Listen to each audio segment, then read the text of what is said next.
Howdy folks, Spencer here, and today I want to take a look at the latest batch of news for STO over on PC.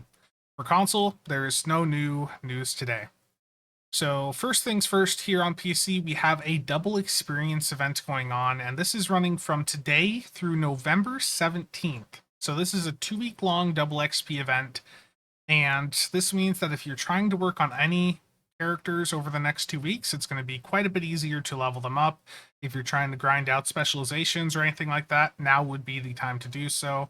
And if you have any research assignments that you're trying to use up to power level, now would be a really good time to use those up. Heading over to the PC patch notes, we have some fixes for the Val dress, so it will now maneuver correctly in sector space. What was happening with the Val dress before this patch is that when you would turn it in sector space, it wasn't turning with the central point being in the middle of the ship like you would expect. Instead, the central point was out in front of the ship, so the entire ship would move around that center point that was in front of the ship, and it just looked a bit funky. So that issue has now been fixed. They've also adjusted the nacelles on the Val dress to make it work better with certain Vandy shields. And the Valkyrie Fighter Squadron hanger pets have been reduced in scale to be a bit more appropriate size-wise. So you can see the fighters in front of my ship now, and they're certainly not as big as they had been before the patch. For reference, here's a picture that I took the other day, and if I can't really do a full side-by-side, but you can see that compared to how large they were before, they're maybe half the size they were, maybe a third, so significantly smaller than they were before the patch.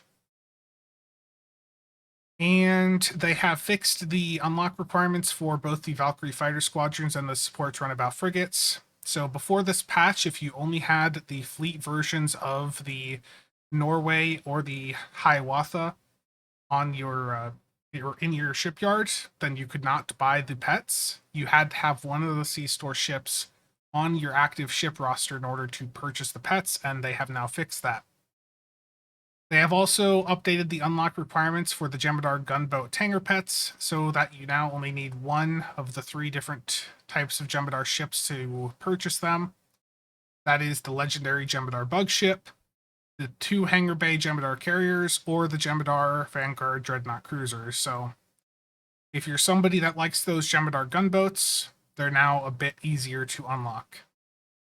And lastly, they have updated an issue with the ambush cloak damage buff where the duration was not being stacked up and increased by the infiltrator space trait.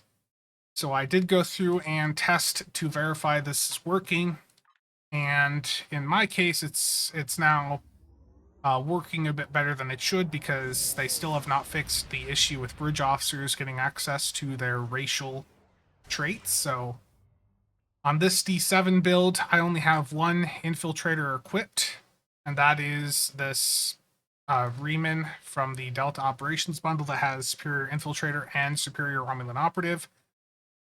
But because this is a Riemann Captain, it is also getting access to the Infiltrator trait, which means that instead of getting just a 15-second boost, like the tooltip here says, when I decloak here, you're going to see that it's actually giving me a 22.5-second ambush. So infiltrator stacking is working, and if you have the Delta Operations Riemann bridge officer on, then it's going to be working even better for you until they fix the issue with bridge officers.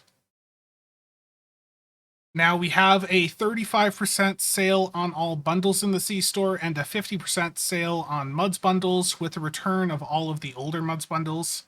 So this is a sale that they are running now every 2 months, it feels like. So very common sale at this point. But what really stings on this one is that the Federation Command Carrier bundle released a week ago, and it was launched at a 25% discount, and a bunch of people did go out and get it. Now, here we are a week later, and it is included in the 35% sale. So it's not a huge difference. You basically paid $7 more for it if you bought it before today's patch in the sale. I think that's a bit a bit shady that they, that discount, this was supposed to be a promotional discount for the first 2 weeks, and here we are on the second week and it's cheaper already with a 35% discount instead. So if you're somebody that went out and bought this bundle in the first week, I would probably reach out to support and say, hey, can you give me the 700 Zen difference back? Because this was advertised to be that it was only going to go that cheap, and here we are a week into this bundle being in the game, and it's already got a 35% discount. It's nice that it's got a 35% discount, but any of you that bought it in that first week just paid $7 more for it. So I would reach out to support and see if there's anything they can do about that for you. So other than that, this is a fairly standard 35% off sale. All of your bundles are 35% off.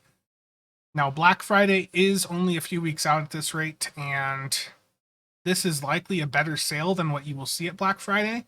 However, Black Friday will also include a Zen charge bonus, so might want to wait to pick up your Zen at Black Friday and then wait for the next 35% off sale if you're wanting any of this stuff. And for the Muds bundle, this is your standard 50% off sale. This is basically all they ever run for this anymore. There was a 75% sale on these Muds bundles like 2 years ago, but they have not run one of those since. So I think 50% is the new normal sale here, and I don't expect that to change anytime soon. My recommendations for which bundles to look at: Sealing Time is a bundle that I personally really like. It comes with the best science ship in the game, the Temporal Science Vessel.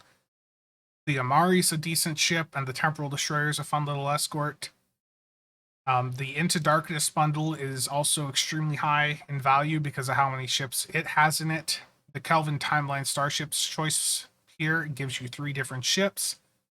The Kelvin Heavy Destroyer ship pack gives you 2 different ships, the Kelvin and the D7. And then I would go for the Vulcan as the third option. But that's a really high value bundle and will probably be the next one that I pick up. The Mega in Command bundle is nice for some of you that are looking for some torpedo platforms. None of them are the top torpedo platforms anymore, but still a good set of ships. The Secret Intel bundle is also pretty good if you're looking at a torpedo build, because many of the ships in here have traits that will greatly help with torpedo performance. And the Carried Away bundle is one that came out earlier this year, and if you're a carrier fan, it's a pretty good set of ships here. The Zindi Briostris is my favorite of the bunch, and then after that I would go for the Tholian Joragumo and the Jemadar Dreadnought Carrier. Those 3 are really solid ships. The Quas is a bit underwhelming. The Out of This Wormhole choice pack I would probably skip over now that we have a legendary bug ship. Basically only get this bundle if you want the Maquis Raider, Quarks Marauder, and the DS9 Bridge Officers on account unlock. The Choice Pack of Dread is solid for those of you interested in those specific ships. The Faith of the Heart Choice Pack I would very much just skip over. I do not think it's worth it. If you're dropping that type of money into the game, you're better off getting the 10th Anniversary bundle, which has a much better version of the NX in it. This NX that's in the Smuds bundle here is worse than the legendary one by quite a significant margin. And then the other one here is the Muds Primary Faction Choice Pack. This is the newest one. If you want the Delkina on account unlock, it's a solid pickup. Same for the Sarcophagus. But the other options, like the Jemadar Recon ship, again, there's a legendary version in the C store now, so why would you want to get that lower version of it? And the Crossfield class here, there's also a legendary version of it. So there's some interesting bundles in here. Some that I forgot to mention, like the Lost of the Delta Quadrant one. The Vaudwar Juggernaut on account unlock is really nice for some of you. But if you have any interest at all in any of these Muds bundles, I would take a look at the wiki pages for them. The wiki has a really nice page here that has all of them listed. So if you want to dive in, look at the ships a bit closer, I would go through and take a look at that. because there are some really solid bundles in there. But to be honest with you, I would probably hold off on picking any up during this specific sale, just to wait and see what happens at Black Friday. And also remember that Black Friday is not the only set of sales Cryptic does at the end of the year. They also, if we look back to last year, they did some sales right around Christmas in December. So we could see, if there's not good sales at Black Friday, we might see some really good sales in the days or week leading up to Christmas. So, definitely, like, if you have something you really want, then get it now. But if you can wait, then I would wait, because we don't know what they're going to do for Black Friday, and we don't know what they're going to do for the Christmas sales. But that's going to be it for me today. So thank you to everyone for stopping by and watching. If you have any thoughts or questions, feel free to leave them down below. If you have any Muds packs that you're wondering about, stop by my Discord or the Builds Discord and ask some questions, and we'll try to help you out and give you some answers on them. That's going to be it for today. Thank you for watching. See you guys next time.